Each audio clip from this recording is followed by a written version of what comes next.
आइए आज आगे बढ़ते हुए हम मिखाइल गोर्बाचेव के बारे में चर्चा करेंगे।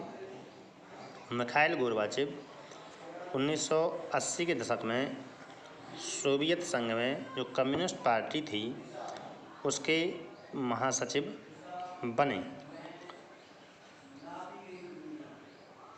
और ये तात्कालिक विश्व में हो रहे परिवर्तनों, मतलब उस समय विश्व में जो परिवर्तन हो रहे थे उससे काफ़ी आकर्षित हुए और आकर्षित होकर वे सोवियत संघ में भी अपेक्षा के अनुसार या आवश्यकता के अनुसार सुधार करने के पक्ष में थे।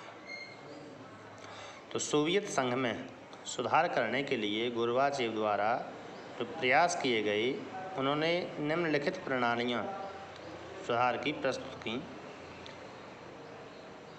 जिनमें निम्नलिखित प्रणालियाँ प्रमुख हैं, जैसे ग्लासनोन या खुलापन।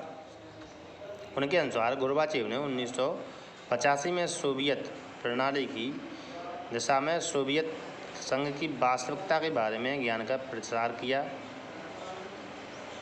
और उन्होंने कहा कि जो भी व्यवस्थाएं अपनाई जा रही हैं उनमें खुलापन होना चाहिए।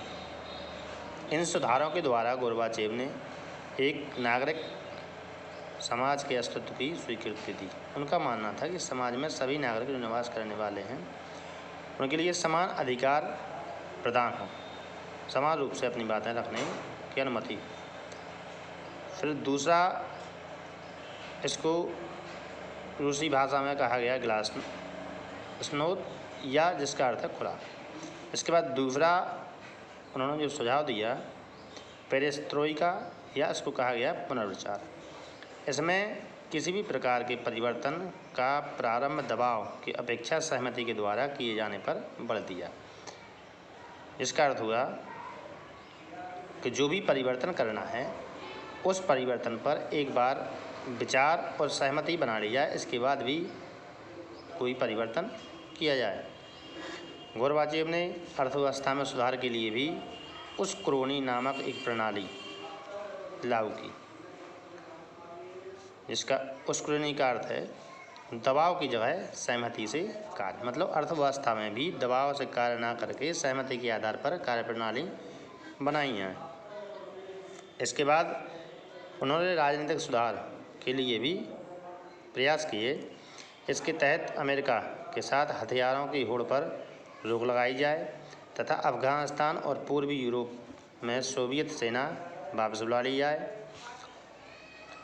साथ में जर्मनी के एकीकरण में यह सहायक सिद्ध भी हुआ। साथ ही इनकी वजह से शीत युद्ध की भी समाप्ति हुई। फिर कुछ समय बाद गोर्बाचेव की जो सुधार प्रणालियाँ थीं उनका विरोध भी किया गया। तो 1991 में विरोध स्वरूप यहाँ आकस्मिक परिवर्तन हुए, मतलब अचानक परिवर्तन हुए। रूसी गणराज्य में बोरिस एल्त्सिन ने अपना चुनाव जीता था। वहाँ विकेंद्रीकृत नियंत्रण को मानने से इनकार कर दिया गया। मध्य एशियाई गणराज्य में अपनी स्वतंत्रता की मांग नहीं की, क्योंकि वे संघ के साथ रहना चाहते थे। इतनी घटनाएं घटित होने के बाद आगे सोवियत संघ का विघटन हुआ। तो इसको हम अगले टर्न में पढ़ेंगे, सोवियत संघ का विघटन।